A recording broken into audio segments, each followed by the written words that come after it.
El jarrón de porcelana que mi abuela me había regalado el día de mi boda se estrelló contra la pared a centímetros de mi cabeza, explotando en 1000 fragmentos que llovieron sobre mis hombros como lágrimas de cristal. «¡Fuera de mi casa!», rugió Gustavo, mi esposo de 47 años, su rostro deformado por una furia que nunca antes había visto tan descontrolada. «No vales nada sin mí, nada. Todo lo que tienes, todo lo que eres, es por mí». «Que Gustavo, por favor», logré susurrar, mis 69 años sintiendo como 100 en ese momento. «No entiendo por qué». «Cállate», escupió él.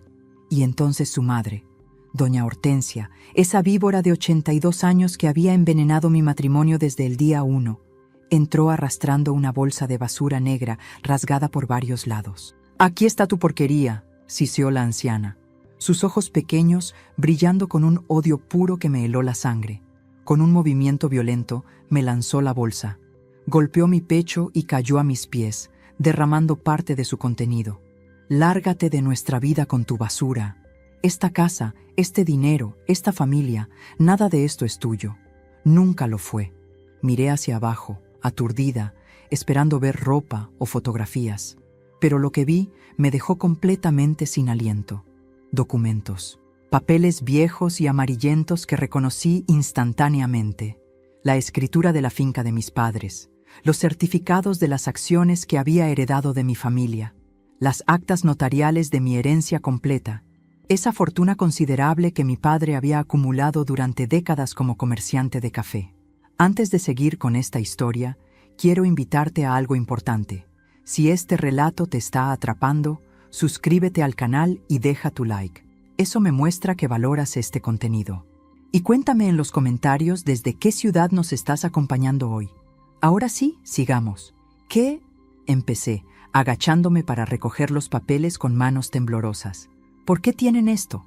Estos documentos son basura inútil, interrumpió Gustavo con desprecio. Papeles viejos de una familia muerta. Tu padre, tu madre, todos muertos, ya no significan nada, como tú. Pero mientras recogía los documentos con dedos entumecidos, vi algo que ellos claramente no habían visto, o no habían entendido. Entre las escrituras y certificados había algo más, un sobre grueso, sellado, con el sello del bufete legal de mi padre, y en la parte de afuera, escrito con la letra familiar de mi padre, para mi hija Melina, a abrirse solo en caso de necesidad extrema. Mi corazón comenzó a latir más rápido. Este sobre nunca lo había visto antes. «¡Vete ya!», gritó Gustavo, agarrándome del brazo con fuerza suficiente para dejar marcas. Me arrastró hacia la puerta mientras yo abrazaba la bolsa rota contra mi pecho. «No quiero verte nunca más. Los papeles del divorcio están firmados. No tienes derecho a nada. Mañana viene Carla a mudarse aquí». Carla, su secretaria de 35 años. La razón real de todo esto. La mujer por la que me estaba desechando como basura después de casi 5 décadas. Me empujó hacia afuera y cerró la puerta con tanta fuerza que la casa entera tembló. Escuché el cerrojo girando, sellando mi expulsión. Me quedé ahí parada en el porche, bajo la lluvia que había comenzado a caer, sosteniendo una bolsa de basura rota, llena de lo que ellos pensaban que era papeles inútiles de una vida pasada. Pero mientras las lágrimas se mezclaban con la lluvia en mi rostro y mis dedos tocaban el sobre sellado de mi padre, algo comenzó a cambiar dentro de mí. La mujer destrozada que había sido empujada fuera de su casa estaba muriendo. Y algo más duro, más peligroso, estaba naciendo en su lugar. Conduje hasta el único lugar donde podía ir, la casa de mi difunta hermana Elena, que había quedado vacía desde su muerte hace 2 años. Yo tenía las llaves porque estaba supuesta a venderla, pero nunca había reunido el valor emocional para hacerlo. Ahora, mientras estacionaba frente a la pequeña casa de 2 habitaciones, agradecí mi procrastinación. Entré con la bolsa de basura empapada, dejando un rastro de agua en el piso de madera. La casa olía a cerrado, a abandono, a recuerdos. Prendí las luces y me senté en el sofá cubierto con sábanas, finalmente permitiéndome temblar con la adrenalina y el shock que había estado conteniendo. Pero no tenía tiempo para desmoronarme. Algo en ese sobre me llamaba con urgencia que no podía ignorar. Con dedos temblorosos, rompí el sello que había permanecido intacto durante quién sabe cuántos años. Dentro había varios documentos cuidadosamente doblados y una carta escrita con la letra de mi padre. «Mi querida Melina», comenzaba, «si estás leyendo esto, significa que has enfrentado una traición o dificultad tan grande que necesitas la verdad completa sobre tu herencia. Perdóname por no habértelo dicho en vida, pero quería que vivieras tu matrimonio sin la carga de esta información. Sin embargo, siempre desconfié de Gustavo y su madre. Por eso tomé precauciones. Mi corazón latía tan fuerte que apenas podía respirar. La carta continuaba. Cuando te casaste en 1976, firmaste varios documentos que Gustavo y doña Hortensia te presentaron como formalidades matrimoniales normales. No lo eran. Eran contratos de transferencia que movían tu herencia completa, valorada entonces en 3 millones de pesos, a nombre de Gustavo bajo la figura de bienes matrimoniales administrados por el esposo. El mundo giró a mi alrededor. Recordé ese día. Tenía 22 años, enamorada, confiada. Gustavo había puesto los papeles frente a mí con esa sonrisa que amaba, su madre a su lado asintiendo aprobatoriamente. Solo formalidades legales, mi amor, para protegernos como pareja casada. Yo había firmado sin leer. Dios mío, había firmado sin leer. Sin embargo, continuaba mi padre, yo nunca transferí legalmente esos bienes. Los documentos que firmaste eran válidos en forma, pero no en fondo, porque yo nunca ejecuté mi parte de la transferencia. Mantuve todo a tu nombre, pero en un fideicomiso que solo tú puedes acceder con la documentación correcta. Dejé caer la carta, mareada. ¿Qué significaba esto? Busqué entre los otros documentos en el sobre. Ahí estaba, un certificado de fideicomiso a nombre de Melina Sandoval de Herrera, establecido en 1976, nunca disuelto, nunca accedido. Pero había más, mucho más. Estados de cuenta bancarios que mostraban que la empresa familiar, que Gustavo presumía haber construido desde cero, Herrera Importaciones y Exportaciones, había sido fundada con un préstamo inicial de 2 millones de pesos. Un préstamo que, según estos documentos, venía de mi fideicomiso, autorizado mediante una firma falsificada. Mi padre había incluido análisis de perito grafológico, comparando mi firma real con la que aparecía en los documentos del préstamo. No coincidían. Seguí leyendo, documento tras documento, cada uno revelando una nueva capa de traición. Gustavo nunca había construido nada. Todo, la empresa, las propiedades, las inversiones que tanto presumía, había sido comprado con mi dinero. Dinero que él y su madre habían robado mediante fraude. Y yo, la tonta enamorada, había vivido 47 años creyendo que era afortunada de estar casada con un hombre de negocios exitoso, agradeciéndole por darme una buena vida, sintiéndome menos porque nunca trabajé fuera de casa, porque solo fui ama de casa y madre, cuando en realidad yo había financiado todo desde el principio. La carta de mi padre terminaba con una instrucción clara. Los documentos adjuntos son copias certificadas. Los originales están en una caja de seguridad en el Banco Nacional, sucursal central, bajo tu nombre. El número de caja y la llave están en el sobre pequeño marcado urgente. Y Melina, si estás leyendo esto, significa que necesitas recuperar lo que siempre fue tuyo. No dudes, no tengas miedo. Tu madre y yo te criamos para ser fuerte. Ahora es momento de demostrarlo. Con todo mi amor, papá. Encontré el sobre pequeño. Dentro había una llave dorada y un número, 1584. Me quedé sentada en ese sofá polvoriento, en la casa de mi hermana muerta, sosteniendo la llave de mi libertad, y por primera vez en décadas sentí algo diferente a resignación o sumisión. Sentí furia pura. Gustavo y su bruja de madre me habían robado toda mi vida. Mi dinero, mi identidad, mi poder, me habían convertido en una sombra, en una sirvienta agradecida en mi propia casa construida con mi propio dinero. Pero ahora sabía la verdad. Y la verdad, descubrí, era un arma devastadora. Esa noche no dormí. Me senté en la mesa de la cocina de Elena con todos los documentos extendidos frente a mí, reconstruyendo mi vida como si fuera un rompecabezas macabro. Cada pieza que encajaba revelaba una imagen más horrible que la anterior. Yo tenía 22 años, recién graduada de la universidad con un título en literatura que nunca usé. Mi padre acababa de morir. Un infarto súbito que nos dejó a mi madre, a Elena y a mí devastadas. El funeral fue apenas 2 meses antes de mi boda con Gustavo. Recordé ese día con una claridad que cortaba como vidrio. Gustavo había sido tan atento, tan consolador durante mi luto. «No te preocupes por nada, mi amor», me había dicho, sosteniendo mi mano mientras yo lloraba. «Yo cuidaré de ti. Tu padre habría querido que estuvieras protegida». Y yo, perdida en el dolor, había confiado ciegamente. La boda fue pequeña. Doña Hortensia insistió en eso. Tan pronto después de la muerte de tu padre, una celebración grande sería de mal gusto. Había dicho con esa voz dulce y venenosa que usaba cuando manipulaba. Mi madre, sumida en su propia tristeza, estuvo de acuerdo. 3 días antes de la boda, Gustavo llegó con una carpeta de documentos. «Son solo formalidades legales», explicó. «Papeles que tenemos que firmar para proteger nuestros bienes como pareja casada». Mi abogado lo preparó todo. Yo estaba en medio de preparativos de última hora. Mi vestido de novia colgado en el closet, las flores ordenadas, el pastel reservado. No tenía tiempo ni energía mental para leer páginas y páginas de jerga legal. «¿Qué dicen exactamente?», había preguntado, hojeando las páginas sin realmente verlas.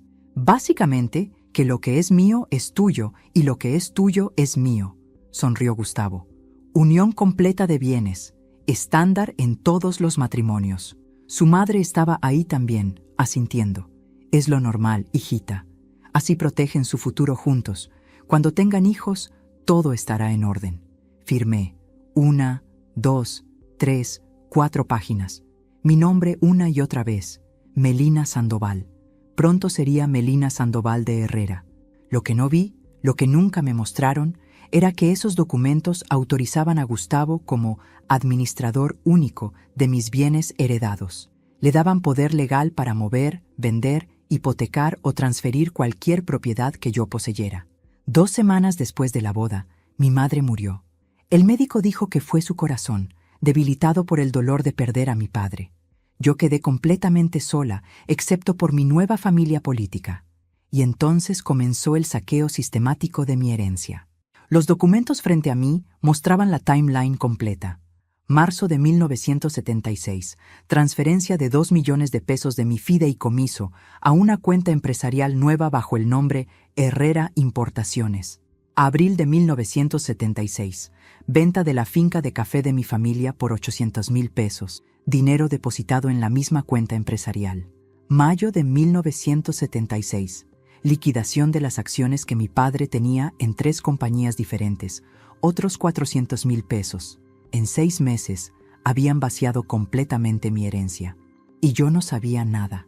«Estoy construyendo un negocio», me decía Gustavo cuando preguntaba por qué trabajaba tantas horas. «Para nosotros, para nuestro futuro. Confía en mí». Y confié. Durante 47 años, confié. Tuve a nuestro primer hijo, Sebastián, en 1977. Luego vino Carolina en 1979 y finalmente Andrés en 1982. Me convertí en madre de tiempo completo, en ama de casa perfecta. Cocinaba, limpiaba, criaba a los niños mientras Gustavo trabajaba construyendo su imperio con mi dinero. Doña Hortensia se mudó con nosotros cuando Sebastián tenía 2 años. «Para ayudarte con los niños», explicó Gustavo. Pero su ayuda venía con un precio. Control absoluto sobre cada aspecto de mi vida doméstica. Así no se dobla la ropa. Así no se educa a los niños.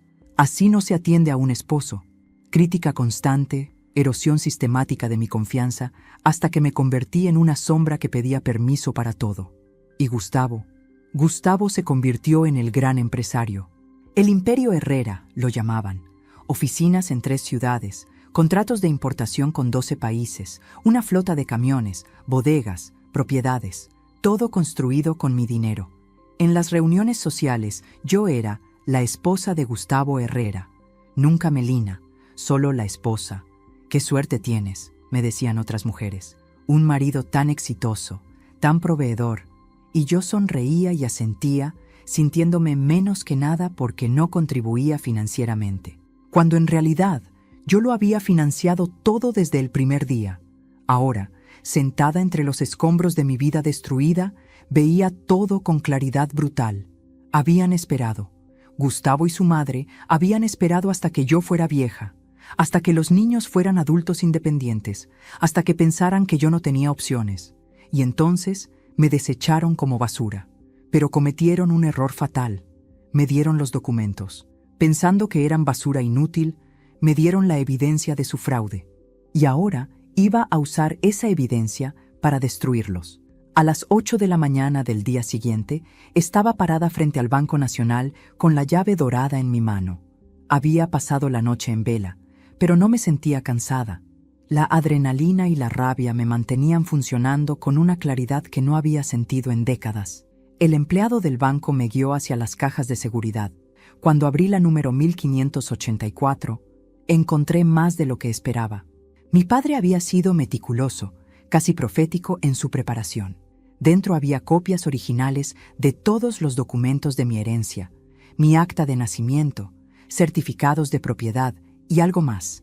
Una carta de recomendación para un abogado llamado Dr. Mauricio Vega, especializado en fraude financiero y derecho familiar. La carta estaba fechada en 1975, escrita por mi padre poco antes de morir. Si mi hija necesita ayuda legal contra su esposo o su familia política, este hombre es de total confianza.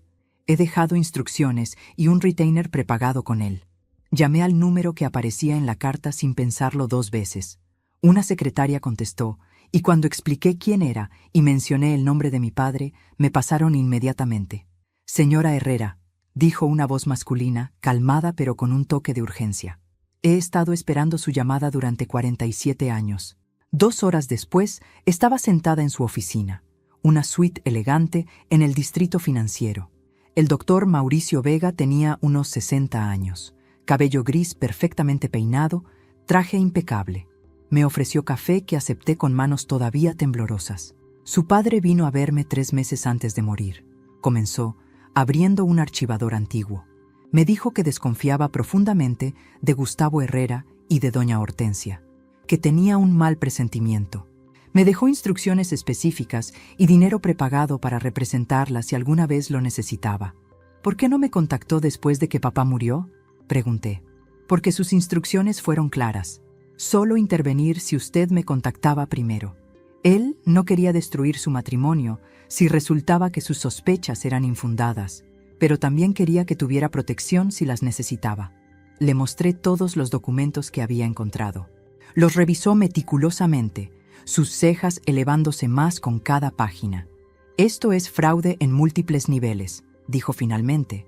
«Falsificación de firma, apropiación indebida de fondos fiduciarios, transferencia fraudulenta de activos. Y lo mejor para su caso, el fideicomiso nunca fue legalmente disuelto.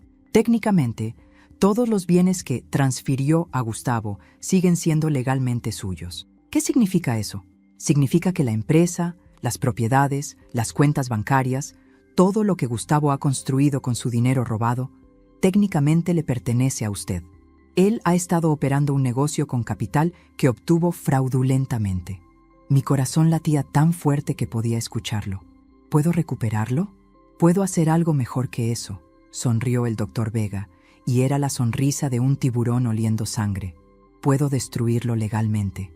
Demandas civiles por fraude, restitución completa de bienes, daños y perjuicios por 47 años de ganancias mal habidas. También podemos presentar cargos criminales por falsificación y fraude. ¿Cuánto tiempo tomará? Con la evidencia que tiene y con el fideicomiso aún activo, puedo conseguir órdenes judiciales preliminares en 1 semana. Embargo preventivo de todos los activos mientras se investiga. Eso los dejaría sin acceso a nada hasta que se resuelva el caso. «Hágalo», dije sin dudarlo. «Quiero que pierdan todo, como me hicieron perder a mí». Durante los siguientes días, el doctor Vega trabajó como una máquina.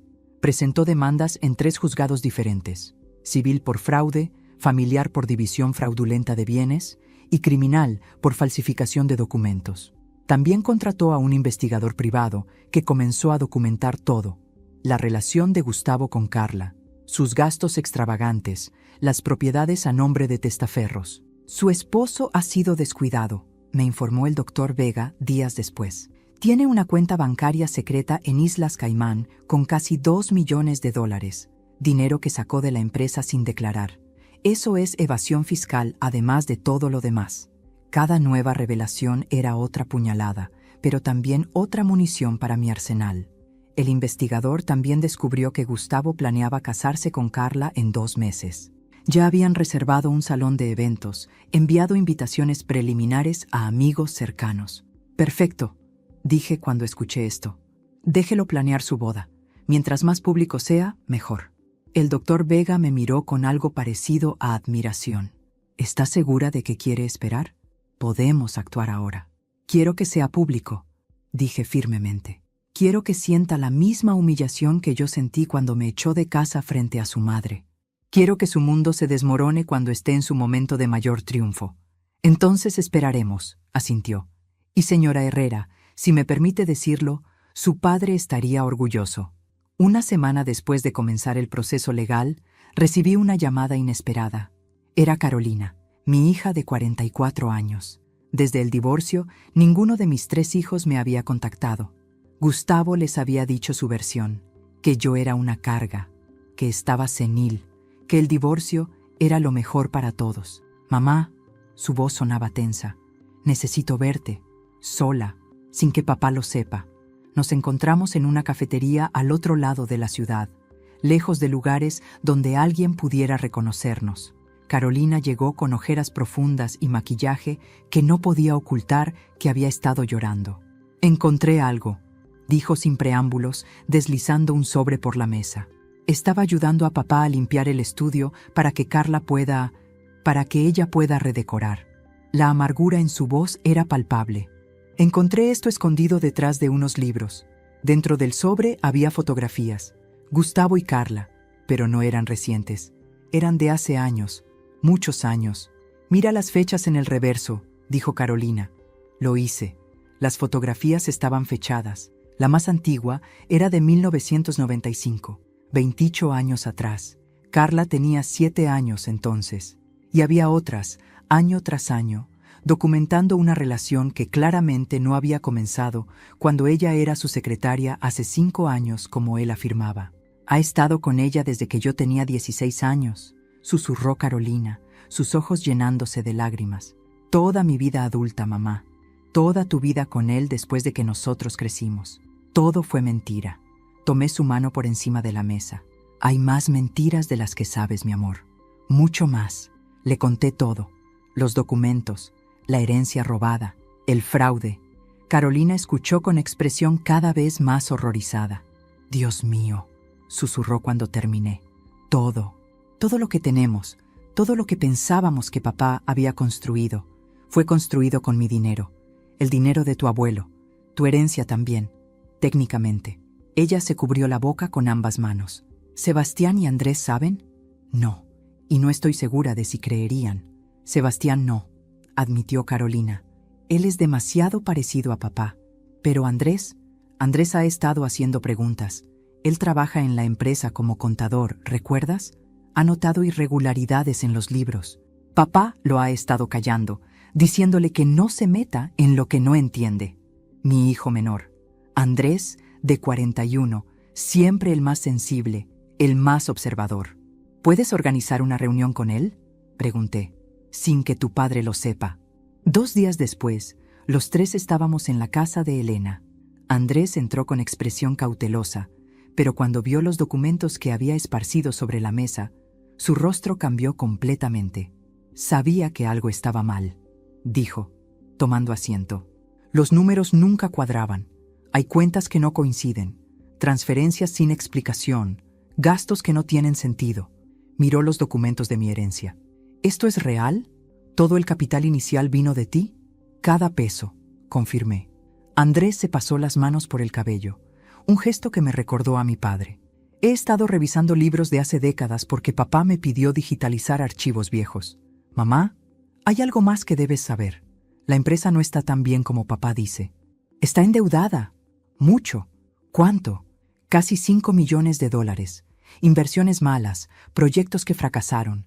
Papá ha estado sacando dinero de las cuentas operativas para mantener su estilo de vida y para mantener a Carla.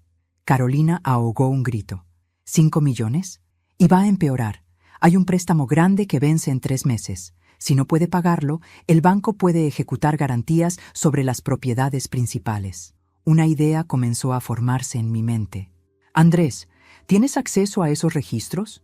¿Puedes documentar las deudas, las malas inversiones? Sí, pero ¿por qué? Porque cuando demande para recuperar los activos, quiero que el mundo sepa que Gustavo no solo me robó mi herencia, sino que la desperdició.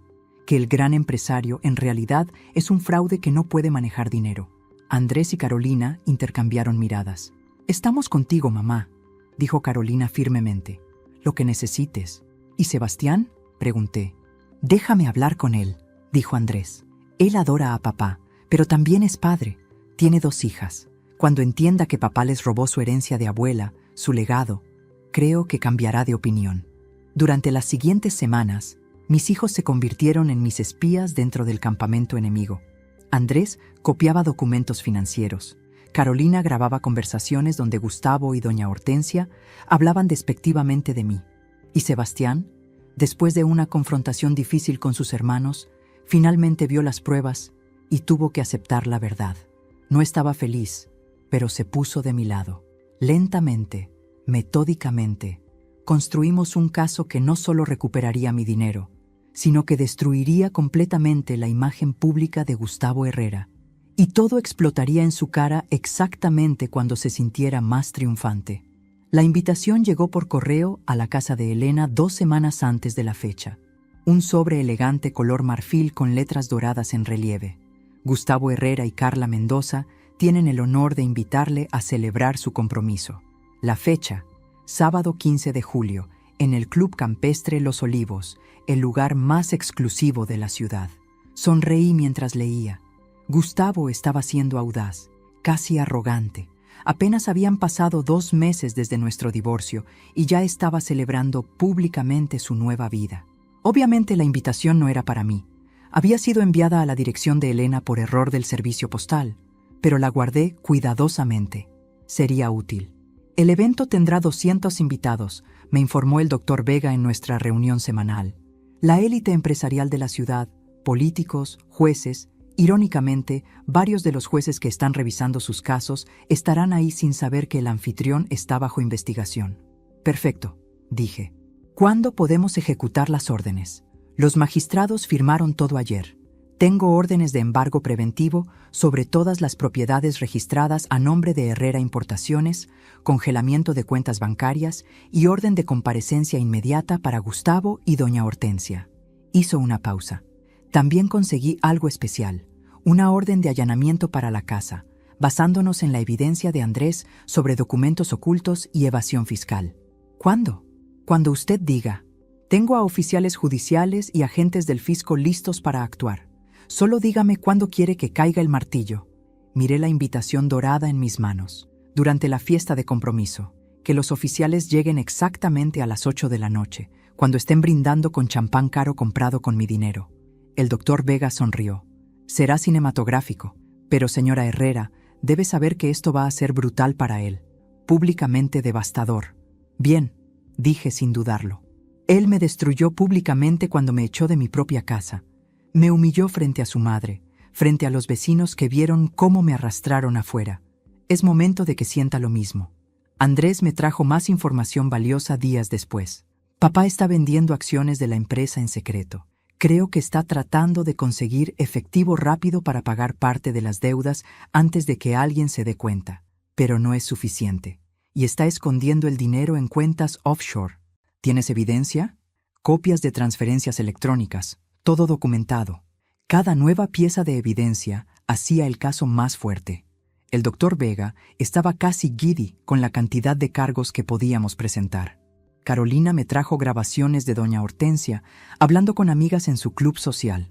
Finalmente nos libramos de esa mujer inútil, decía la anciana víbora en las grabaciones. Ahora Gustavo puede vivir su vida con alguien joven y hermosa. Melina era una carga, siempre lo fue. Nunca aportó nada a esta familia. Cada palabra era veneno.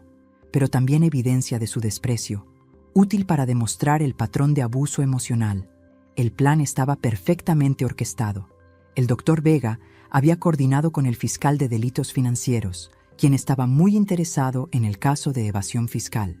También había contactado a varios medios de comunicación, no para filtrar información directamente, sino para sugerir que algo grande estaba por suceder en el mundo empresarial local.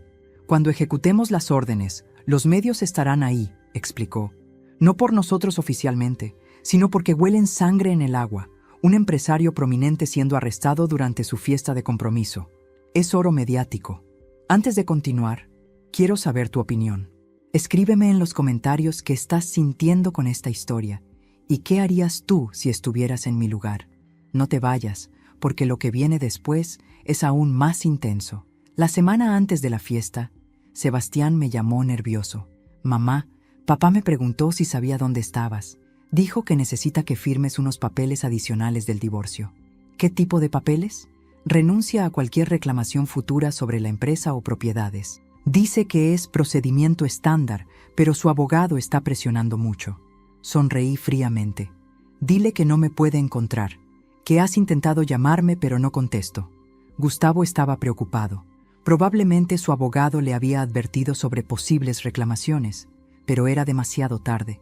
Las demandas ya estaban presentadas, las órdenes ya firmadas. Solo faltaba el gran final. El viernes antes de la fiesta, el doctor Vega me llamó para una reunión final. Última oportunidad para echarse atrás, dijo, aunque sabía la respuesta. No me voy a echar atrás. Entonces mañana a las 8 de la noche, el mundo de Gustavo Herrera se derrumba. ¿Estará usted ahí para verlo? Pensé en eso. ¿Quería estar presente para ver su humillación? Sí, dije finalmente. Estaré ahí. No adentro, pero afuera. Quiero ver su cara cuando salga esposado. Será épico, prometió el doctor Vega. Y lo sería. El sábado 15 de julio amaneció con un cielo despejado y azul, irónico para lo que estaba por suceder. Me desperté temprano en la casa de Elena, sintiéndome extrañamente tranquila. Después de semanas de preparación, el día finalmente había llegado. Carolina vino a verme a media mañana. Mamá, todavía puedes cambiar de opinión. Esto va a ser brutal. Él fue brutal conmigo, respondí simplemente. Y con ustedes, aunque no lo vean completamente todavía. Les robó su herencia legítima. Les mintió durante toda su vida. Ella asintió, aunque vi conflicto en sus ojos. Era su padre, después de todo. 44 años de amor filial no se borraban fácilmente, incluso frente a la evidencia de su fraude. Andrés y yo estaremos en la fiesta, dijo. Papá insistió, Sebastián también, con su familia. Todos tenemos que estar ahí para la gran celebración. El sarcasmo en su voz era palpable. ¿Saben lo que va a pasar? Sabemos el plan general. A las 8 en punto. Pero mamá, ¿realmente vas a estar ahí afuera? ¿No preferirías estar en otro lado cuando suceda? Necesito verlo, dije firmemente. Necesito ver que se hace justicia. A las 6 de la tarde, el doctor Vega me recogió en un auto discreto. Me había vestido con cuidado. Un traje pantalón elegante color azul marino, maquillaje impecable, el cabello peinado profesionalmente. Quería verme poderosa, no como la mujer destrozada que había sido expulsada de su casa 2 meses atrás. Todo está confirmado, me informó el doctor Vega mientras conducíamos hacia el Club Campestre Los Olivos. Los oficiales judiciales llegarán exactamente a las 8. El fiscal de delitos financieros estará con ellos.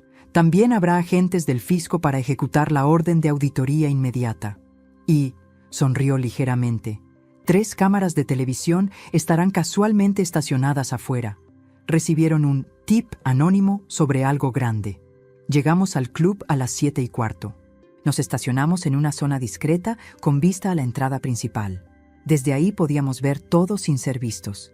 Ya había una fila de autos de lujo llegando, valets corriendo para estacionarlos, invitados elegantemente vestidos entrando al salón principal.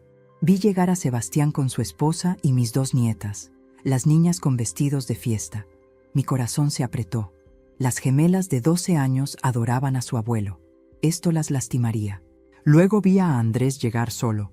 Se había divorciado hace 2 años. Me saludó discretamente con la mano cuando pasó frente a nuestro auto. Carolina llegó momentos después con su esposo. A las 7:30, una limusina blanca se detuvo en la entrada. Gustavo bajó primero, vestido con un smoking impecable, sonriendo ampliamente. Luego ayudó a Carla a bajar. Ella llevaba un vestido dorado que probablemente costaba más de lo que yo había gastado en ropa en los últimos 10 años. Brillaba como un trofeo, que era exactamente lo que era. Y detrás de ellos, emergiendo de la limusina como una reina oscura, estaba doña Hortensia, vestida de negro completo a pesar de ser una celebración, con un collar de perlas que reconocí. Habían sido de mi madre, prestadas hace años y nunca devueltas. Los vi entrar al club entre aplausos de los invitados que ya estaban adentro. Flashes de cámaras profesionales. Habían contratado fotógrafos para documentar su momento especial. «Oh, qué irónico», murmuré. «Van a tener muchas fotos de esta noche, pero no del tipo que esperan». El doctor Vega revisó su reloj. 15 minutos. Esos 15 minutos se arrastraron como horas. Vi a más invitados llegar. Reconocí a varios. El director del banco principal de la ciudad, 2 concejales municipales, el dueño de la compañía de medios más grande de la región, empresarios con quienes Gustavo había hecho negocios durante décadas. Todos ahí para celebrar al exitoso empresario y su nuevo amor. Ninguno sabiendo que estaban a punto de presenciar su caída. A las 7:58, 3 camionetas negras se detuvieron en la entrada del club. No eran discretas, eran vehículos oficiales con insignias del sistema judicial. De ellas bajaron 8 oficiales uniformados, 2 fiscales con portafolios gruesos y 4 agentes del servicio de impuestos. Los valets se quedaron congelados, sin saber qué hacer. «Es hora», dijo el doctor Vega. Los oficiales entraron al club. Desde nuestro auto no podíamos ver directamente adentro, pero imaginé la escena. Gustavo probablemente estaba en medio de un brindis, champán en mano, Carla a su lado sonriendo, doña Hortensia observando con satisfacción, 200 invitados de la élite aplaudiendo su felicidad. Y entonces las puertas se abrieron y entraron los oficiales. Exactamente 3 minutos después, comenzó el caos. Invitados empezaron a salir del club, confundidos, murmurando entre ellos.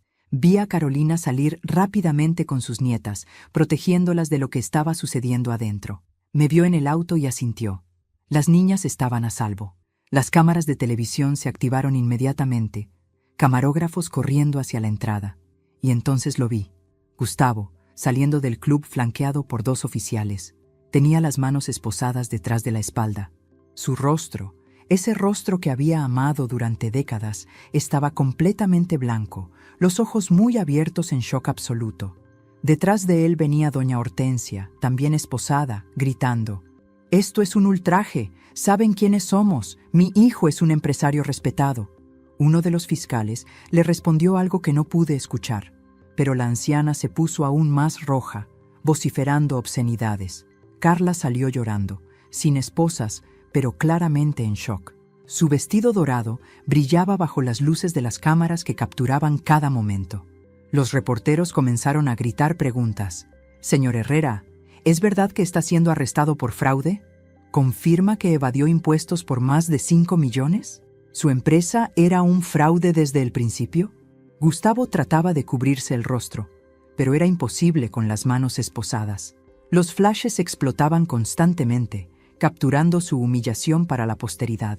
Sebastián salió entonces luciendo completamente destrozado. Su esposa lo sostenía del brazo. Andrés estaba con ellos, y aunque se veía afectado, también había algo parecido a satisfacción en su expresión. Uno de los fiscales se acercó a las cámaras y dio una declaración improvisada. Esta noche, Gustavo Herrera y Hortensia Vega de Herrera han sido arrestados por múltiples cargos de fraude financiero, falsificación de documentos, evasión fiscal y apropiación indebida de fondos fiduciarios. Las investigaciones revelan que la empresa Herrera Importaciones fue fundada con capital obtenido fraudulentamente de un fideicomiso familiar. Las víctimas incluyen a la exesposa del señor Herrera, de quien robó sistemáticamente su herencia completa durante 47 años. El murmullo de la multitud de invitados se convirtió en un rugido. Todos miraban hacia los autos de policía, donde estaban metiendo a Gustavo y a doña Hortensia. «Mamá quiere hablar con usted», dijo uno de los oficiales, acercándose a nuestro auto. El doctor Vega había coordinado esto. Quería que Gustavo supiera quién había orquestado su caída. Bajé del auto. Las cámaras inmediatamente giraron hacia mí, pero el doctor Vega había preparado a los reporteros. «Ella es la víctima», escuché que uno decía. «La esposa a quien robaron». Caminé hacia el auto de policía donde tenían a Gustavo. Un oficial abrió la puerta para que pudiera verlo. Nuestras miradas se encontraron. En sus ojos vi confusión, shock, y luego, cuando finalmente comprendió quién estaba detrás de todo esto, un miedo puro. «Melina», susurró. «¿Qué hiciste?» «Recuperé lo que siempre fue mío», respondí con voz calmada. «Esa basura que tu madre me tiró, los documentos que pensaron que eran inútiles, resultaron ser la evidencia completa de tu fraude. 47 años de fraude. Esto es un error», balbuceó. «Podemos arreglarlo, podemos...» «No hay nada que arreglar, Gustavo. Le robaste a una mujer de 22 años que confiaba en ti. Construiste tu imperio con dinero que no era tuyo y ahora vas a pagar por ello». Doña Hortensia gritó desde el otro auto de policía. «¡Perra ingrata! ¡Te dimos una vida! ¡Te dimos un hogar!». Me acerqué a su auto, mirándola directamente. «Me dieron un hogar que yo pagué, una vida que yo financié, y me trataron como basura en mi propia casa. Pero ya no más». Uno de los fiscales se acercó con documentos. «Señora Herrera», o debería decir, señorita Sandoval, ya que el divorcio invalidó el apellido matrimonial, necesitamos que venga a la oficina del fiscal mañana para firmar declaraciones. También, las órdenes de embargo se están ejecutando ahora mismo en la casa y en las oficinas de la empresa». «¿Qué significa eso?», preguntó Gustavo, el pánico claro en su voz. «Significa que todo está congelado», expliqué con satisfacción fría. «Las cuentas bancarias, las propiedades, los vehículos, todo. No puedes tocar nada hasta que el caso se resuelva, y cuando se resuelva todo, absolutamente todo, volverá a mí». «No puedes hacer esto», gritó. «Esa empresa es mía, la construí yo». «La construiste con mi dinero robado», corregí. «Y ahora la justicia te está alcanzando». Los oficiales comenzaron a cerrar las puertas de los autos de policía. Gustavo gritaba algo, pero no pude escucharlo por el ruido de la multitud y las cámaras. Carla estaba sentada en las escaleras del club, llorando, su vestido dorado ahora arrugado. Varios invitados pasaban junto a ella sin siquiera mirarla. La fiesta de compromiso se había convertido en una escena del crimen. Sebastián se acercó a mí, sus ojos rojos. «Mamá, yo no sabía todo esto». «Lo sé, mi amor», dije abrazándolo. «Y lamento que tengas que verlo así. Pero tu padre nos robó a todos, a mí, a ti, a tus hermanos, a tus hijas.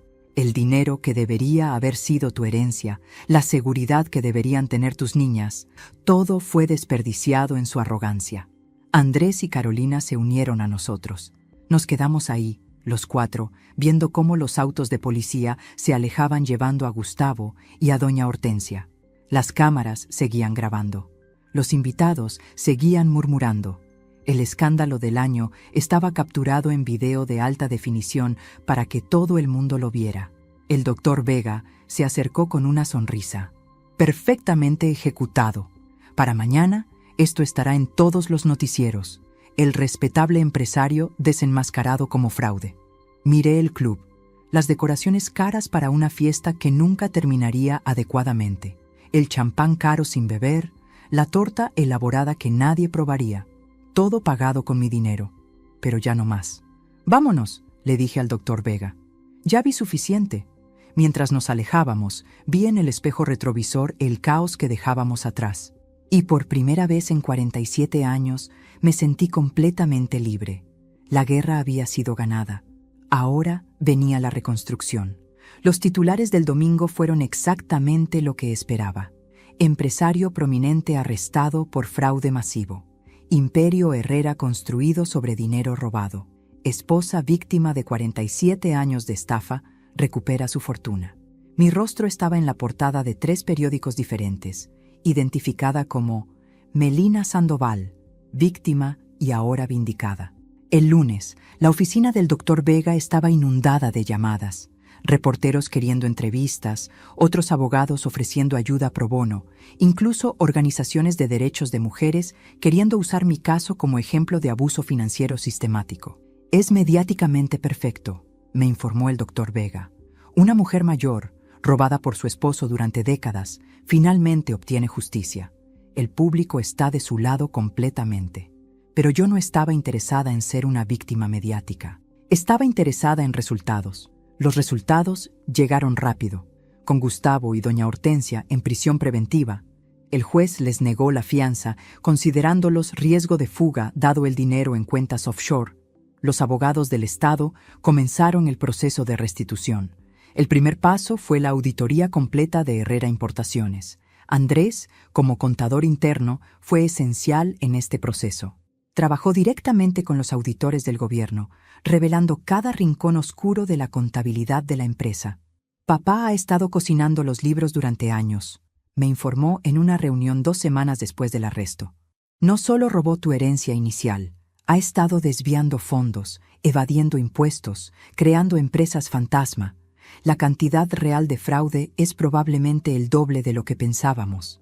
Los números finales fueron asombrosos. Entre la herencia inicial robada, las ganancias generadas por ese capital durante 47 años, los intereses acumulados y los daños punitivos, la Corte determinó que Gustavo me debía aproximadamente $18 millones.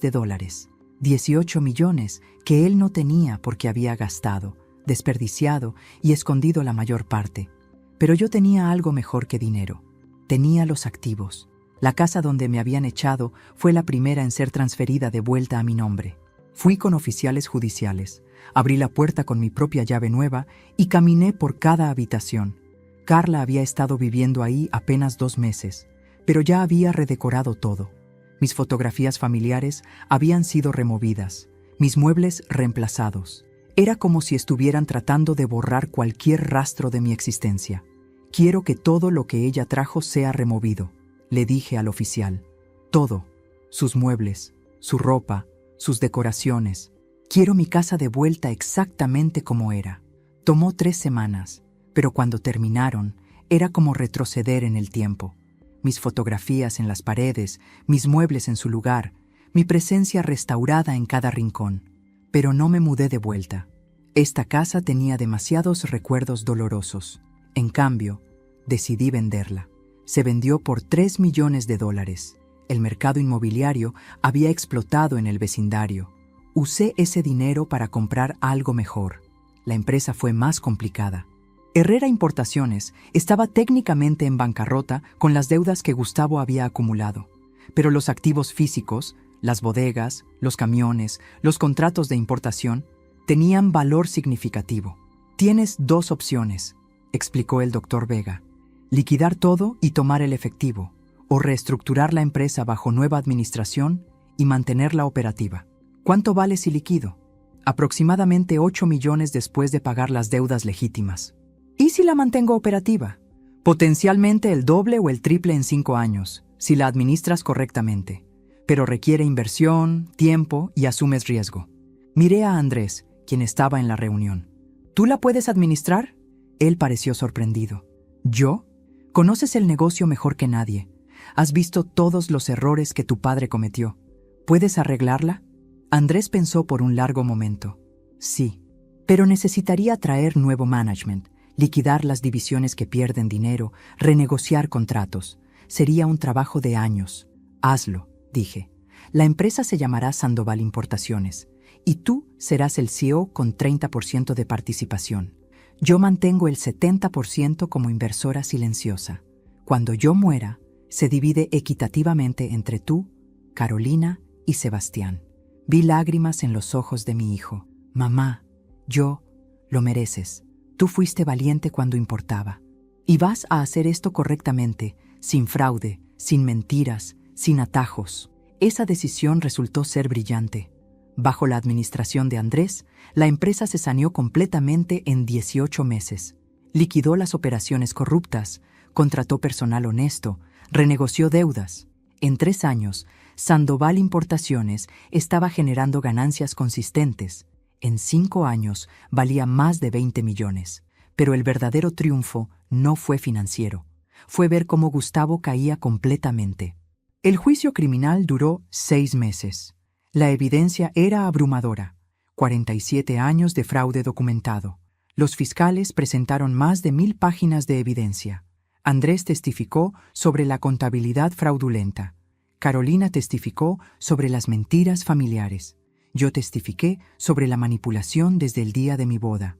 Doña Hortensia, enfrentando sus propios cargos como cómplice, intentó hacer un trato. Testificó contra Gustavo, revelando aún más detalles sobre cómo habían planeado robarme desde antes de que mi padre muriera. Cómo habían esperado pacientemente, sabiendo que la herencia vendría, preparando el terreno. Fue idea de ella desde el principio, admitió Gustavo finalmente desde el estrado, tratando de salvar lo que pudiera. Mi madre lo planeó todo. Yo solo seguí adelante. Pero eso no lo salvó. La sentencia llegó en marzo, 8 meses después de su arresto. Gustavo recibió 12 años de prisión por fraude, falsificación y evasión fiscal. Doña Hortensia recibió 8 años a pesar de su cooperación. Ambos serían liberados como ancianos frágiles si sobrevivían sus condenas. Carla, quien no enfrentó cargos criminales pero perdió todo cuando el escándalo explotó, se mudó a otra ciudad. Supe que trabajaba como recepcionista en un hotel pequeño. El destino tiene ironías crueles. Mientras tanto, yo reconstruí mi vida de una manera que nunca había imaginado posible a los 69 años. Con mi fortuna recuperada y expandida, compré una hermosa casa moderna en las afueras de la ciudad. No demasiado grande, pero perfecta para mí. Con un estudio de arte donde finalmente retomé la pintura que había abandonado cuando me casé. Con un jardín donde cultivaba orquídeas. Con espacio para que mis nietos visitaran y se quedaran. Establecí un fideicomiso educativo para las hijas de Sebastián y cualquier nieto futuro. Nadie más en mi familia tendría que depender de un esposo o esposa para seguridad financiera. También me involucré en causas sociales. Doné a organizaciones que ayudaban a mujeres víctimas de abuso financiero. Di charlas en universidades sobre la importancia de la independencia financiera. Mi historia se volvió un caso de estudio en escuelas de derecho sobre fraude matrimonial. A los 72 años, 3 años después de mi expulsión, estaba en la portada de una revista de negocios como la empresaria que renació a los 70. La foto me mostraba en mi oficina. Sí, tenía una oficina ahora, vestida elegantemente, confiada, poderosa. Carolina enmarcó esa portada y la colgó en su casa. Para que mis hijas vean, me dijo, que nunca es tarde para recuperar tu poder. Sebastián, quien había luchado más con la caída de su padre, eventualmente encontró paz. Amaba una ilusión, me dijo un día durante el almuerzo. El padre que pensé que conocía nunca existió realmente, pero la madre que redescubrí, fuerte, valiente, imparable, esa es real. Visité a Gustavo en prisión una vez, 2 años después de su condena. No por él, sino por mí. Necesitaba cerrar ese capítulo completamente. Lo encontré envejecido dramáticamente, el cabello completamente blanco, la postura encorvada. Cuando me vio, comenzó a llorar. Melina, lo siento tanto. Lo sé, dije calmadamente, pero tu arrepentimiento no cambia lo que hiciste. No devuelve los 47 años que me robaste. ¿Puedes perdonarme algún día? Pensé en esa pregunta. No lo sé. Quizás algún día, pero no hoy. Hoy solo vine a decirte que sobreviví, que prosperé, que todo lo que construiste con mi dinero robado ahora es mío legítimamente, y que soy más feliz ahora, a los 72, de lo que fui durante todo nuestro matrimonio. Me levanté para irme. Melina, me llamó. Los niños, tus hijos están bien, tus nietos están bien, están aprendiendo a vivir con la verdad, pero tú ya no eres parte de sus vidas cotidianas. Esa fue tu elección cuando elegiste el fraude sobre la honestidad. No volví a visitarlo.